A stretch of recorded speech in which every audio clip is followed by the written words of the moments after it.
So septicaemia মানে কি, আমরা এভাবে লিখতে পারি যে সেপ্টিসেমিয়া মানে হচ্ছে পাস প্লাস ব্যাকটেরিয়া। কোথাও যদি ব্যাকটেরিয়া স্প্রেড হয় এবং সাথে পাস থাকে তাহলে সেটা সেপ্টিসেমিয়া।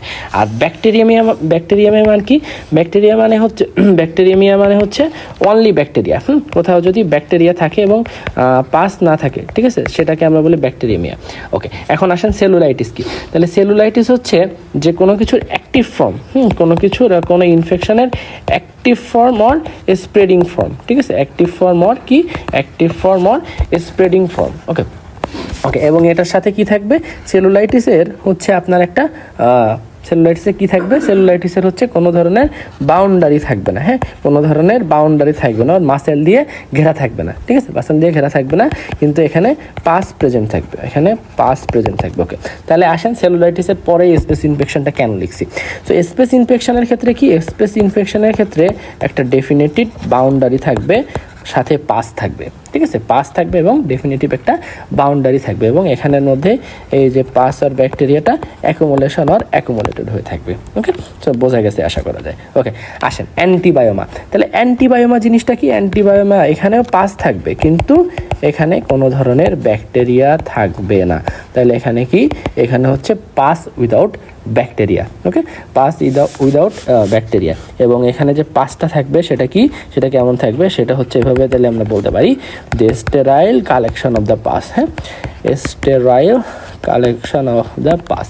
ওকে, এবং এটা কেন হয়ে থাকে, ইউজুয়ালি হচ্ছে আপনার অ্যান্টিবায়োটিক, হ্যাঁ, অ্যান্টিবায়োটিক দেওয়া হয়েছে কিন্তু উইদাউট আর ইমপ্রপার ড্রেনেজ। হ্যাঁ, উইদাউট আর হচ্ছে ইমপ্রপার ড্রেনেজ মানে হচ্ছে আপনি অ্যান্টিবায়োটিক দিচ্ছেন, সব কিছু কাভারেজ নিছেন, কিন্তু সোর্স আপনি সম্পূর্ণ রিমুভ করেন নাই। হ্যাঁ, কিংবা সেটা ইমপ্রপার রিমুভাল হয়েছে। ওকে, আশা করা যায় বুঝতে পারছেন। ওকে, ভিরুলেন্স ফ্যাক্টর। তো ভিরুলেন্স ফ্যাক্টরটা কি, ভিরুলেন্স ফ্যাক্টরটা হচ্ছে মানে যতগুলো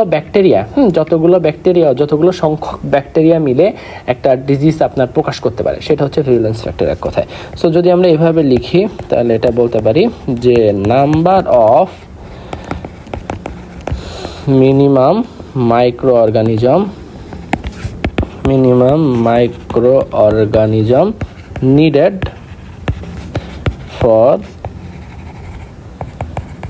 কজিং দ্য ডিজিজ, মানে যতগুলো মাইক্রো অর্গানিজম একটা ডিজিজকে এক্সপ্রেস করার জন্য দরকার। ওকে, ঠিক আছে। তাহলে নর্মাল ফ্লোরা এটার পরের টার্ম। তো নর্মাল ফ্লোরা জিনিসটা কি, নর্মাল ফ্লোরা জিনিসটা হচ্ছে যে নর্মালি আমাদের মুখের বা হচ্ছে আমাদের বডির মধ্যে থাকে কিন্তু কোনো ধরনের ডিজিজ করে না, কিন্তু হচ্ছে এই নর্মাল ফ্লোরা যদি কোনো কারণে সাপ্রেস হয়ে যায় আর কোনো কারণে কমে যায় তখন যে ডিজিজ ফ্লোরাগুলো আছে সেগুলো ডিজিজ করে। হ্যাঁ, তাহলে এইভাবে বলতে পারি যে হোল্ড এ রিসেপ্টর, নর্মাল ফ্লোরাগুলো একটা রিসেপ্টর হোল্ড করে থাকে, অ্যান্ড এই রিসেপ্টরগুলো হোল্ড করে থেকে এই রিসেপ্টরে অন্য ব্যাকটেরিয়ার ঢোকাকে প্রিভেন্ট করে and prevent entry of other organism. হ্যাঁ, কিন্তু but normal flora of any site. হ্যাঁ, কিন্তু আপনার মানে এই জিনিসটা কি, একটা রিসেপ্টরকে ধরে থাকে এবং ওই রিসেপ্টরে অন্য ব্যাকটেরিয়া কিংবা অন্য অর্গানিজম ঢুকে সেখানে হচ্ছে আপনার ইয়াটাকে প্রিভেন্ট করে, ঠিক আছে, সেখানে হচ্ছে আপনার ডিজিজ করাটাকে প্রিভেন্ট করে। কিন্তু আপনার normal flora of the any site, মনে করেন যে হচ্ছে আপনার স্কিনের নর্মাল ফ্লোরা, হ্যাঁ, স্কিনের normal flora can cause infection to the other side. হ্যাঁ, মনে করেন এক জায়গার নর্মাল ফ্লোরা ওইখানের জন্যই পারফেক্ট, ওইটা যদি অন্য কোথাও যায় সেখানে ডিজিজ করবে, ঠিক আছে, তাহলে can cause infection to the other side. হ্যাঁ, can cause infection to the other side. Example আমরা এরকমভাবে বলতে পারি যে মাসেল। সো বুঝতে পারছেন আশা করা যায় নর্মাল ফ্লোরা। ওকে, তারপরের টার্মটা হচ্ছে এমআইসি আর minimum inhibitory concentration. So minimum inhibitory কনসেন্ট্রেশনটা কি, মিনিমাম কনসেন্ট্রেশন কোনো ড্রাগের আর কোনো কিছুর হচ্ছে minimum concentration for bacterial killing. তাহলে এভাবে আমরা বলতে পারি যে মিনিমাম কনসেন্ট্রেশন ফর ব্যাকটেরিয়াল আর যে কোনো ধরনের অর্গানিজম কিলিং। তাহলে সেটাকে আমরা কি বলতেছি, সেটাকে আমরা বলতেছি হচ্ছে আপনার MIC।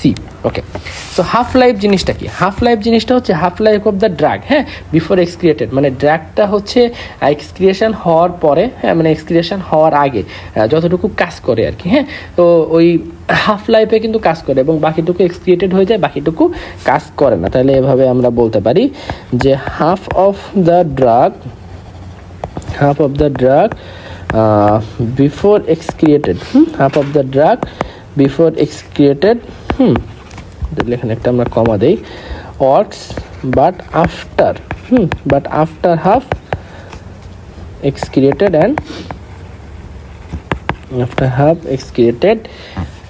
and other don't work।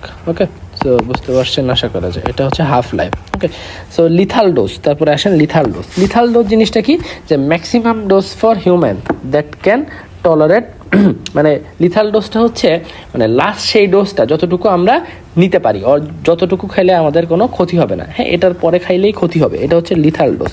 তাহলে এভাবে আমরা বলতে পারি যে maximum dose for human that can tolerate, মানে যতটুকু আমরা টলারেট করতে পারি, এটার পরে খাইলেই কোনো ধরনের ব্যাড ইফেক্ট হতে পারে, ঠিক আছে, এটা ব্যাড ইফেক্ট হতে পারে।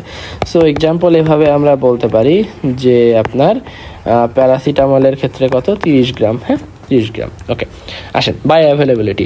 সো বায়ো অ্যাভেলেবিলিটি জিনিসটা কি? বায়ো অ্যাভেলেবিলিটি জিনিসটা তাহলে আমরা এভাবে বলতে পারি যে আফটার টেকিং ড্রাগ, আমরা কোনো একটা ড্রাগ আমরা খাওয়ার পরে কতটুকু, হাউ মাস পার্সেন্টেজ, হ্যাঁ, কতটুকু percentage go into the circulation, কতটুকু পার্সেন্টেজ আমাদের সার্কুলেশনে যায়, কিংবা কতটুকু কাজ করে, কতটুকু হচ্ছে ওই জায়গা মতো পৌঁছাইতে পারে, কারণ অনেকগুলো পার্ট আছে তো, তাই না, ড্রাগের। সো যদি হচ্ছে আইভি রুটে দেই তাহলে কি 100% আমরা বায়ো অ্যাভেলেবিলিটি পেয়ে থাকি।